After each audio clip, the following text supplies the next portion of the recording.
Hello दोस्तों, स्वागत है आपका हमारे चैनल क्रिएटिव अयोध्या में। मैं आप लोगों के लिए एक नई न्यूज़ लेकर आया हूं, जिसमें मैं आप लोगों को बताऊंगा कि Uttar Pradesh subordinate service selection commission यानी यूपी ट्रिपल एससी की तरफ से एक वैकेंसी निकाली गई है। उस वैकेंसी का नाम है एक्सरे टेक्नीशियन। और एक्सरे टेक्नीशियन जो ये है 02/2023 यानी 2023 की दूसरी वैकेंसी यूपी ट्रिपल एससी की तरफ से निकाली गई है। तो आइए शुरुआत करते हैं। मैं आपको बताऊंगा कि ये इस भर्ती से जुड़ी हुई, इस वैकेंसी से जुड़ी हुई संपूर्ण जानकारियां, जैसे कि आपकी उम्र कितनी होनी चाहिए, आपकी योग्यता क्या होनी चाहिए इस फॉर्म को फिल करने के लिए, आप कितने पैदेश में हैं, इन सारी चीज़ों के बारे में हम बात करेंगे। तो आइए शुरुआत करते हैं इस वीडियो की। देख सकते हैं कि यूपी ट्रिपल एससी की तरफ से एक नोटिस निकाली गई है।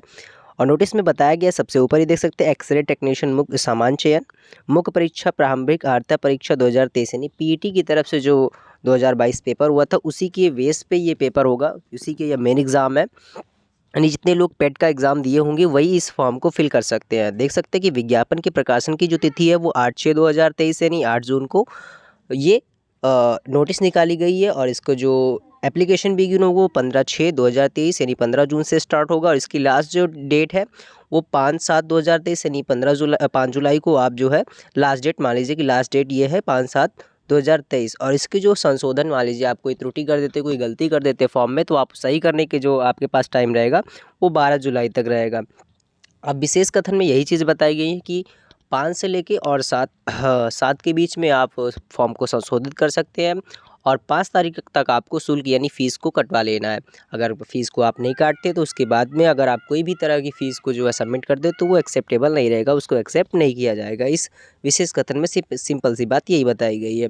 उसके बाद देख सकते हैं कि सेकेंड जो पैराग्राफ में बताया गया कि एक्सरे टेक्नीशियन मुख्य परीक्षा प्रारंभिक अर्हता परीक्षा हेतु अभ्यर्थी की शॉर्ट लिस्टिंग उनके प्रारंभिक अर्हता परीक्षा 2022 यानी पीईटी के स्कोर के आधार पर की जाएगी। अतः इस परीक्षा में प्रतिभाग हेतु केवल वही अभ्यर्थी ऑनलाइन पर आवेदन कर सकते हैं जो प्रारंभिक अर्हता परीक्षा 2022 यानी पीईटी में सम्मिलित हुए हैं, एवं उन्हें आयोग द्वारा स्कोर कार्ड वैध, मतलब वही सिंपल सी बात बताई गई है कि आप अगर पीईटी की पेपर दिए होंगे तभी आप इस फॉर्म को ऑनलाइन फिल कर सकते हैं, अदरवाइज नहीं कर सकते हैं। और एक नीचे जो लाइन में बताया गया, प्रारंभिक अर्हता परीक्षा 2022 में वास्तविक स्कोर या नॉर्मलाइज स्कोर में शून्य, मतलब आपका नंबर जो होना चाहिए वो शून्य नहीं होना चाहिए या फिर माइनस में नहीं होना चाहिए।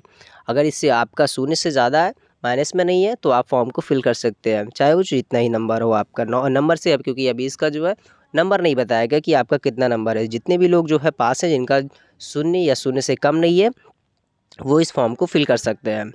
उसके बाद ऑनलाइन आवेदन करने व अभ्यर्थी की आवश्यक सूचना, यानी इसकी जो ये आवश्यक सूचना की हेडिंग है, इसमें सिर्फ सिंपल सी बात यही बताई गई है कि इसकी जो फॉर्म फिल होगा UP.SC.gov.in की वेबसाइट से ही फिल करना है। अगर आप किसी अदर जरिए से इसको फिल करवाते हैं तो वो भी आपका जो है फॉर्म वो रिजेक्ट कर दिया जाएगा या फिर वो एक्सेप्टेबल नहीं रहेगा, आप पेपर देने को आपको नहीं मिलेगा।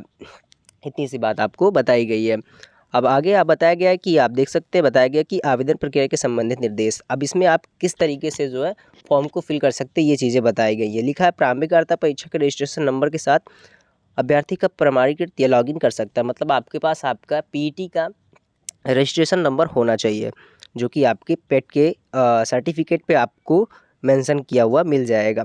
अब आप इसको दो तरीके से लॉगिन कर सकते हैं। एक व्यक्तिगत विवरण के साथ लिखा हुआ थ्रू पर्सनल डिटेल्स, आपको थ्रू दो ऑप्शन आपको मिलेंगे। जब अभी 15/6 से जब इसका फॉर्म ओपन हो जाएगा उसके बाद भी आपको एक वीडियो प्रोवाइड की जाएगी इसका फॉर्म कैसे फिल करना है। अभी सिंपल से इन्होंने बता दिया है कि आप दो तरीके से इसको फिल कर सकते हैं, एक पर्सनल डिटेल्स के थ्रू, एक दूसरा है ओटीपी के थ्रू, यानी आपका रजिस्टर्ड मोबाइल नंबर आपके पास है तो आप तब भी इस चीज़ को जो है लॉगिन कर पाएंगे। दूसरी बात बताई गई है कि आवेदन पत्र में संशोधन, जो कि मैंने आपकी ऊपर बता दिया है कि आपको कि आवेदन पत्र को जो संशोधित करने की तिथि वो 12 जुलाई तक रहेगी। 12 जुलाई के पहले पहले आप उसको संशोधित कर सकते हैं। अब उसके बाद बताया जा रहा है कि आप क्या क्या चीज़ें जो है संशोधित कर सकते हैं। लिखा हुआ है कि नाम में वर्तनी की गलती, यानी नाम में आप अगर स्पेलिंग गलत कर दिए हैं तो उसकी सही कर सकते हैं। पिता व पति के नाम में वर्तनी की गलती जो है उसको सही कर सकते हैं। पत्राचार का पता है नहीं, आपने अगर अपना एड्रेस गलत कर दिया है तब भी उसको सही कर सकते हैं आप। व्यक्तिगत विवरण मोटे EWS 37, मतलब आपने जो है आपने मोटे विवरण की बात की जा रही है कि अगर आप पर्सनल डिटेल्स को या कुछ प्राइवेट चीज़ें जो आपने गलत कर दी है, पर्सनल चीज़ें गलत कर दी है, तो आप उसको सही कर सकते हैं। जात की श्रेणी यानी आपने कैटेगरी अपने गलत चूज कर लिए तो उसको भी सही कर सकते हैं। जेंडर आप अपना जो है चेंज कर सकते हैं अगर आपने गलत सेलेक्ट कर लिया है। आवेदन पैनवार अदमानी आहारता संबंधित दर्ज किया गया विवरण, यानी कहने की बात है कि आपने अगर कुछ एक्स्ट्रा जो है चीज़ें आपने वहाँ पे ऑप्शन आएगा कि आप उसको सेलेक्ट कर लेंगे तो वो सही आप उसको सही कर सकते हैं, अदरवाइज़ नहीं सही कर सकते हैं। आगे जो बात मैं आपको बताऊँगा वो देख सकते हैं कि इसकी जो वैकेंसी डिटेल की इसकी यानी पदों की टोटल पोस्ट के बारे में बात की जाएगी कि इसके टोटल पोस्ट कितने हैं। देख सकते हैं चिकित्सा एवं स्वास्थ्य सेवाएँ स्वास्थ्य भवन लखनऊ की तरफ से जो है विभाग का नाम है, ये विभाग है। और पद का नाम जो है एक्स-रे टेक्नीशियन सामान्य चयन। वेतन बैंड यानी ग्रेड पे बताया गया है कि वेतन बैंड जो है वो आपका 9300 लेके 34,800 यानी आपका मिनिमम और मैक्सिमम बताया गया है। ग्रेड पे बताया गया 4200 यानी आपका मान सकते हैं कि आपका 35 से 40 हज़ार रुपये वेतन हो सकता है। अनारक्षित की जो सीट की बात की जा रही है, इसमें जो अनारक्षित यानी जनरल के लिए जो बात की गई है 153 और अनुसूचित जाति के लिए जो कही गई है वो 80 है और अनुसूचित जनजाति के लिए जो है वो 08 यानी 8 है। अनुसूचित जाति मतलब एससी और अनुसूचित जनजाति यानी एसटी के बारे में बात की। अन्य पिछड़ा वर्ग यानी ओबीसी के लिए 103 पोस्ट है। आर्थिक रूप से कमजोर यानी ईडब्ल्यूएस के लिए 38 पोस्ट है। तो अगर इनको टोटल किया जाएगा तो 382 यानी 382 इतनी जो पोस्ट है इसकी टोटल निकाली गई है।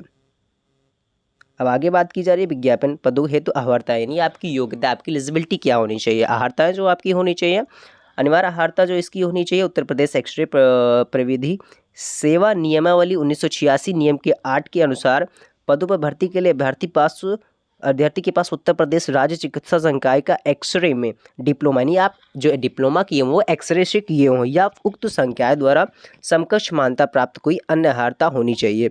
यानी आपकी जो एलिजिबिलिटी होनी चाहिए वो एक्सरे टेक्नीशियन की जो है आपने डिप्लोमा कर रखा हो या उससे रिलेटेड आपने कोई कोर्स कर रखा हो, तभी इस फॉर्म को आप फिल कर सकते हैं। अधिमानी अहर्ता जो उत्तर प्रदेश के एक्सरे प्रविध सेवा नियमावली 1986 के नियम 9 के अनुसार अन्य बातों पर समान होने पर सीधी भर्ती के मामले में ऐसे अभ्यर्थी को अधिमान दिया जाएगा जिसने प्रादेशिक सेना में न्यूनतम 2 वर्ष की अवधि तक सेवा की। यानी उनके लिए अहर्ता ज़रूरी नहीं है जिन्होंने प्रादेशिक सेना में न्यूनतम 2 वर्षों की अवधि तक सेवा की हो या फिर राष्ट्रीय कैडेट कोड बी प्रमाण पत्र प्राप्त किया हो। तो आप इसको ध्यान से पढ़ लीजिएगा कि आपके पास ये योग्यता होनी चाहिए, तभी आप इस फॉर्म को फिल कर सकते हैं। आपकी एज के बारे में बात की जा रही है, नॉर्मल सी बात वही है कि आपकी एज जो होनी चाहिए वो 18 से 40 के बीच में होनी चाहिए। आप अगर 18 प्लस है और 40 के अंदर में है तो आप इस फॉर्म को फिल कर सकते हैं। बस इतनी सी बात आप लोगों के लिए थी। अगर आपको कोई जानकारी नहीं समझ में आई है, कोई डाउट है आपके मन में, तो आप कमेंट बॉक्स में कमेंट करके पूछ सकते हैं। आपके कमेंट का उत्तर आपको विदिन जो है 10 मिनट में मिल जाएगा। और अगर वीडियो हेल्पफुल रही हो तो वीडियो को लाइक कर दीजिए, चैनल को सब्सक्राइब कर दीजिए और ज़्यादा से ज़्यादा शेयर कर दीजिए ताकि ज़्यादा से ज़्यादा लोगों तक ये बात पहुंच सके। जी धन्यवाद।